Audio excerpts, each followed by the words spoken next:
মিথ্যার আড়ালে জীবন। অনেক মানুষ আজ সত্যের চেয়ে মিথ্যাকে সহজ মনে করে। মিথ্যা দিয়ে সম্পর্ক গড়ে, মিথ্যা দিয়ে সম্মান অর্জনের চেষ্টা করে, কিন্তু মিথ্যার ভিত্তি কখনো স্থায়ীও হয় না। একদিন না একদিন সত্য প্রকাশ পায়। তাই সত্যবাদী চরিত্রই মানুষের সবচেয়ে বড় শক্তি। চরিত্রের মূল্য।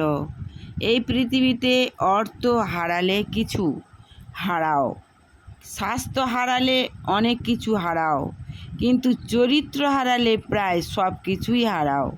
কারণ অর্থ আবার ফিরে আসতে পারে, কিন্তু ভাঙা চরিত্রের সম্মান ফিরে পাওয়া যায় খুব কঠিন। তাই মানুষের উচিত নিজের চরিত্রকে সুন্দর করা, হৃদয়কে পরিষ্কার করা বা রাখা এবং মানুষের প্রতি দয়া ও ভালোবাসা বজায় রাখা। তখনই মানুষ সত্যিকারের মানুষ হয়ে উঠবে। পাপ ও লোভের পথে শেষ কথায়। পাপ ও লোভের পথের শেষ কোথায়? অনেক নরনারী জীবনের মূল্যবান সময় পাপ, লোভ ও লালসার পিছনে ছুটতে ছুটতে কাটিয়ে দেয়।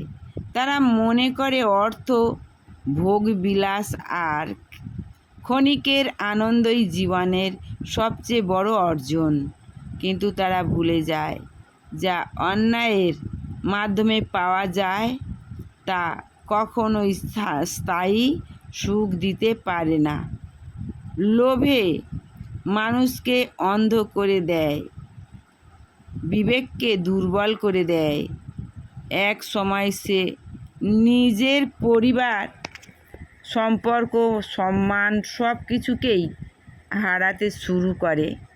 পাপের পথ শুরুতে সহজ মনে হলেও তার শেষ প্রান্তে থাকে অনুশোচনা, অশান্তি এবং গভীর শূন্যতা। কারণ মানুষের হৃদয় কখনো অন্যায় দিয়ে পূর্ণ হয়। সত্যিকারের শান্তি আসে সৎ জীবন ও ঈশ্বরের পথে চলার মাধ্যমে। লালসার আগুন। লালসা এমন এক আগুন যা কখনো নিভতে চায় না। মানুষ যত বেশি তাকে খাওয়ার, সে তত বেশি জ্বলে ওঠে। অনেক মানুষ ক্ষণিকের সুখের জন্য, নিজের চরিত্র মর্যাদা এবং আত্মসম্মান বিসর্জন দেয়, কিন্তু সময়ের সাথে সাথে সেই আনন্দ ফুরিয়ে যায়, রেখে যাওয়া কষ্ট আর অনুতাপ।